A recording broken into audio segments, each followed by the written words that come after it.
Halloween night used to be my favorite night of the year. Not because of the parties or the candy, just the feeling of it. The air getting cold, the smell of leaves, the faint laughter of kids echoing down the street. I always left a bowl of candy out on my porch and sat by the window to watch the trick-or-treaters pass by. Most years, it was all the same. Little ghosts, superheroes, some parents in the background keeping an eye out. But last year was different. Around 11:30 p.m., the neighborhood was dead quiet. The porch light was still on, and the candy bowl was empty. I was about to bring it in when I noticed something sitting next to it. A mask. It was an old latex mask, cracked and faded. A pale, smiling face with hollow eyes and a wide grin. It looked familiar somehow. I picked it up carefully, thinking maybe a kid dropped it. The inside was warm, damp, like it had just been worn. Then I saw the note tucked underneath it. One short sentence written in small, shaky handwriting. "You used to wear this." I just stood there on the porch for a few seconds, the paper shaking slightly between my fingers. It didn't make any sense. I hadn't worn a Halloween mask in years, not since I was a kid. I brought it inside and set it on the kitchen table under the light. Up close, it looked even older.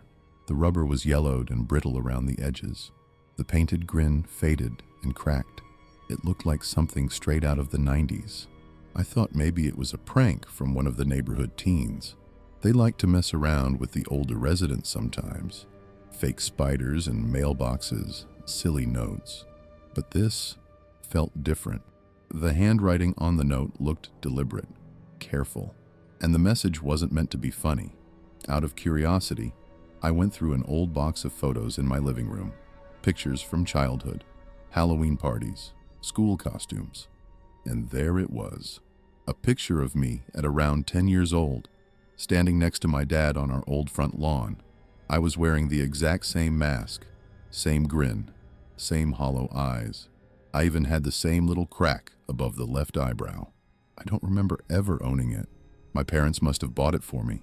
But the more I tried to recall that Halloween, the more I drew a blank.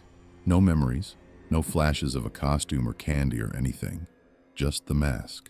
Around midnight, I started hearing something outside, faint footsteps on the leaves, slow and deliberate. I peeked through the blinds and saw movement across the street. Someone was standing under the streetlight, completely still. They were wearing that same pale mask. My stomach dropped. I killed the lights inside and crouched by the window, trying not to breathe too loud. The figure didn't move, didn't look around, just faced my house. After about a minute, they turned slowly and started walking up my driveway. By the time they reached the porch, I could see their shadow stretch across the floorboards. Then, nothing. No knock, no sound. A moment later, my phone buzzed with a notification from the door camera. Motion detected, 12:09 a.m. I opened the app, but the feed was black. And then, faintly through the static, came a voice. A child's voice. "Can I have my mask back?" I froze where I was sitting, phone still in my hand. That voice wasn't a recording. It came through the live feed, quiet but clear, a young boy's voice. I replayed the clip, but it only showed the porch for half a second before the screen went completely dark again. The air in the room felt heavier. I turned off the app and stood up, but curiosity got the better of me. I walked slowly to the front window and peeked through the blinds. The porch was empty.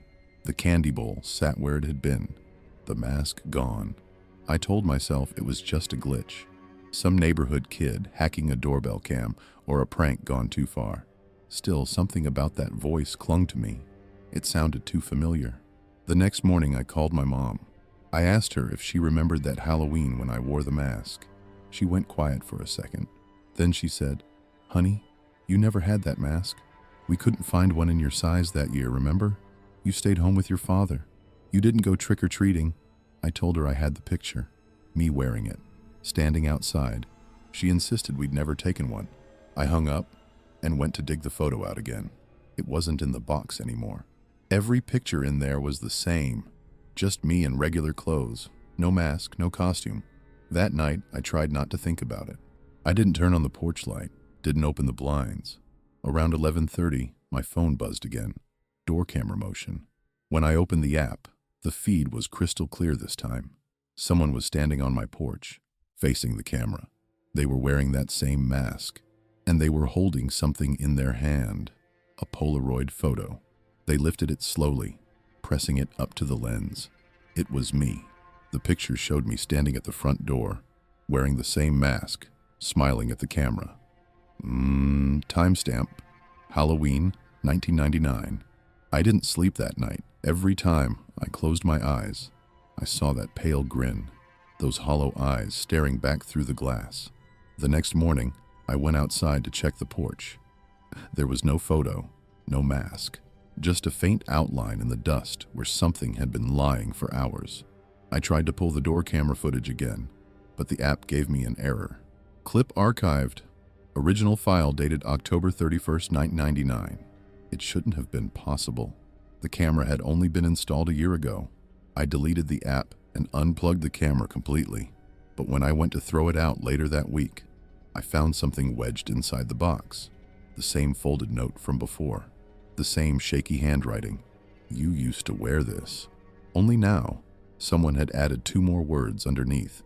You still do. I moved out a few months later. New place, new locks, new neighborhood. But every Halloween since, no matter where I live, I find that same mask sitting on my porch. The latex gets older every year, and every year, the handwriting on the note gets steadier. It was Halloween night about 6 years ago.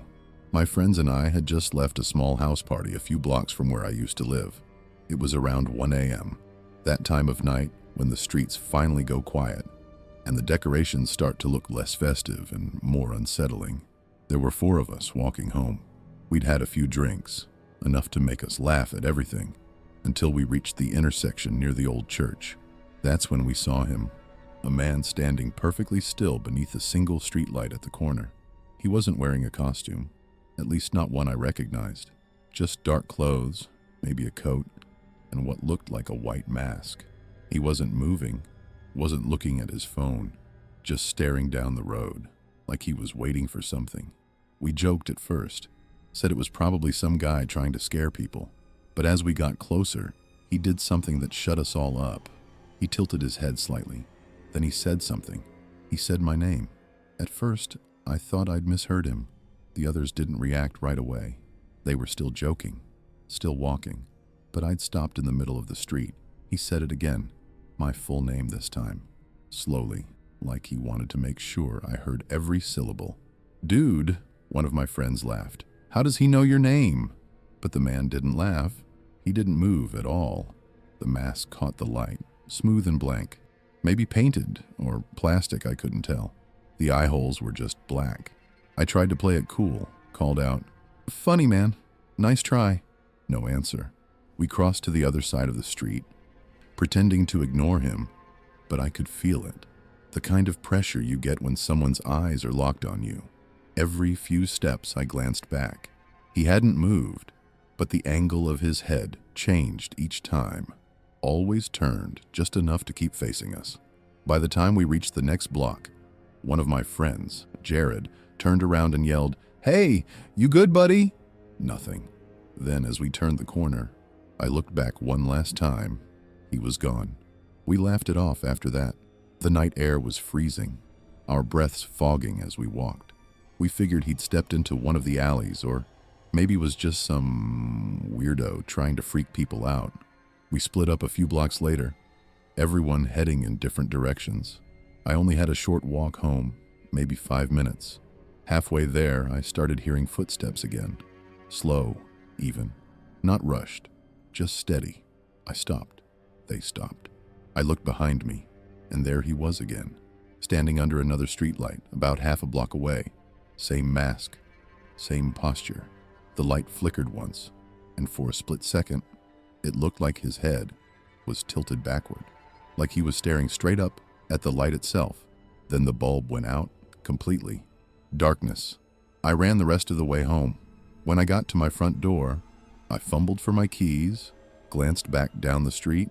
Nothing. No footsteps. No mask. I told myself I'd imagined it, that the drinks and the Halloween atmosphere had just gotten to me. But when I got inside, I saw something that made my stomach twist. There was a folded note on my doormat. I opened it. 3 words, written in neat block letters: "See you soon." I locked every door and window that night. I even pulled the curtains tight, though a part of me couldn't stop thinking I'd see that white mask pressed against the glass if I looked. Around 2 a.m., I sat in bed, scrolling through my phone, trying to distract myself. The neighborhood outside had gone completely silent, not even the usual hum of cars from the highway. Then I heard something. Not from outside, from my phone. It buzzed once, a text from an unknown number. "Look outside." For a moment, I just stared at the screen, my heart hammering. Then the typing bubble appeared. "Under the streetlight."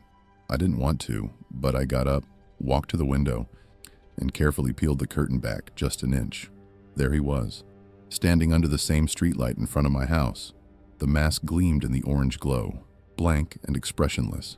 I grabbed my phone, started recording, zooming in. But before I could focus, the light flickered and went out. When it came back on, he was gone. I called Jared right away, told him what was happening. He didn't pick up. 10 minutes later, he finally called back, sounding half asleep. "Man, relax. I'm fine. You're just freaked out. You probably saw someone in a costume." While we were talking, I heard a knock downstairs. 3 slow, heavy knocks. I froze.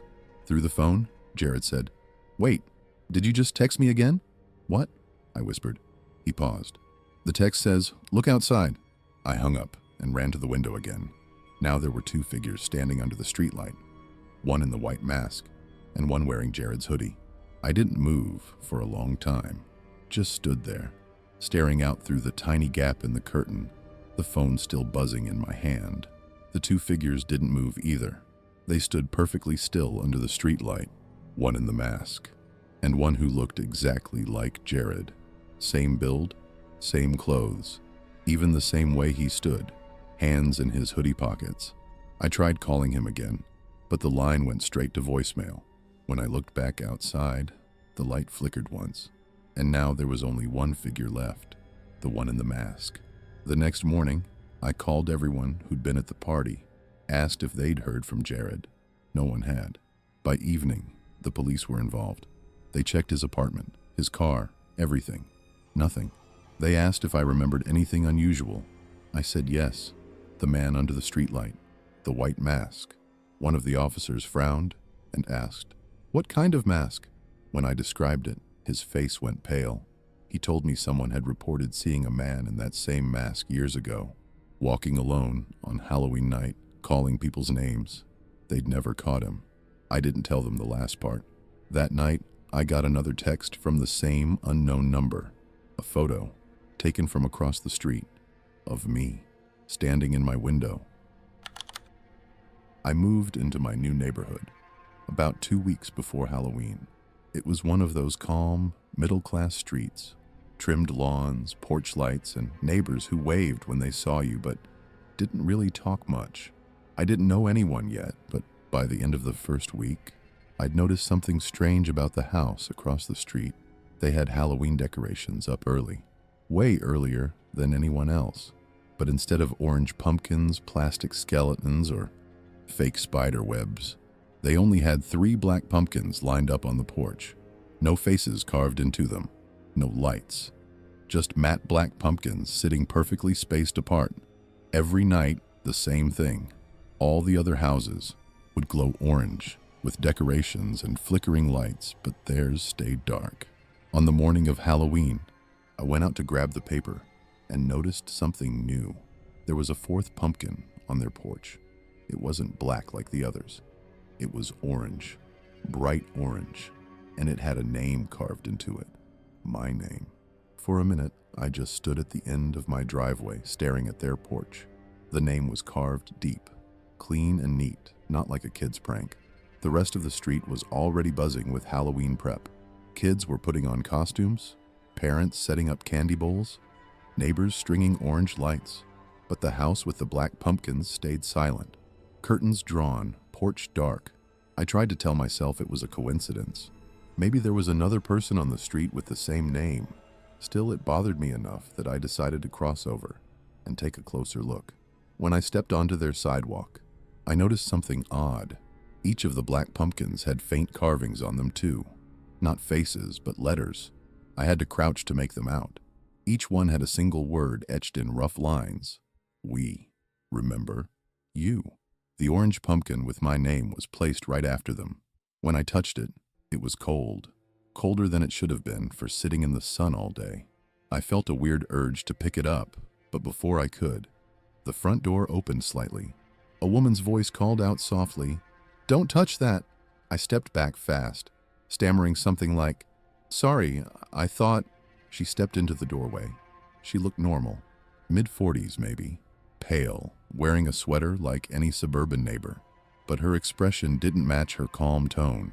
She looked scared. "You shouldn't have come over," she said quietly. Then she closed the door. That night, I couldn't stop looking out my window. Kids came and went, trick-or-treaters running up and down the street. But no one went near that house. Around 9:30, the crowd started thinning. I was about to turn off my porch light when I noticed movement across the street. The woman was outside. She was standing beside the pumpkins, all 5 now. There was a new one at the end, freshly carved. From my window, I couldn't see the name on it. She looked around once, then turned her gaze directly toward my house. Even from that distance, I could tell she was staring at my window. Then she reached down, lifted the pumpkin with my name on it, and carried it inside. I couldn't sleep that night. Every few minutes I'd glance through the blinds, watching the dark house across the street. All the lights were off, except a faint flicker from somewhere deep inside, like candlelight moving slowly from room to room.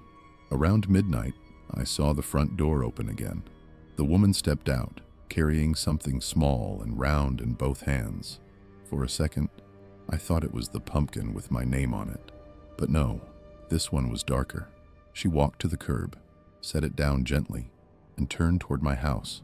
Even from that far, I could tell her eyes were open wide, unblinking, reflecting the glow from her porch light that hadn't been on all week. Then she went back inside. The next morning, I went out to check. There was nothing at the curb. No pumpkin, no candle wax, not even footprints in the dew. But when I looked at her porch again, I noticed the pumpkins had changed positions. Now the orange one, with my name, was back, sitting right in the center. I crossed the street again, against my better judgment. As I got closer, I realized something was carved underneath my name now. A date. October 30, 2023. That was today. The door creaked open behind me. The woman was standing there again, but this time, her face was blank, expressionless, her voice flat. "It's always today," she said. "For us. For you." I stepped back, but she reached out and grabbed my wrist. Her hand was freezing cold. When I pulled free and ran, I didn't look back, just sprinted home and locked the door. But through my living room window, I could see the reflection of her house across the street. And for the first time, there was a candle glowing inside my pumpkin. I didn't open the door again that night. I just sat on the couch, staring out the window at that candle flickering inside the pumpkin with my name on it. Around 2 a.m., the flame went out. The porch went completely dark again. By morning, all the pumpkins were gone. The porch was bare, no candles, no decorations, no sign anyone had ever lived there. A moving truck pulled up later that week. A different family moved in. Young couple, 2 kids. They said the house had been empty for months. When I told them about the woman and the pumpkins, they looked confused. "There was no woman listed on the sale," the husband said. "It's been vacant since last winter." I laughed awkwardly and said maybe I'd mixed up the house. But that night, when I looked out from my window, I saw something new. The new family had decorated for Halloween. Orange lights, fake cobwebs, plastic ghosts, and on their porch, lined up neatly by the door, were 5 pumpkins.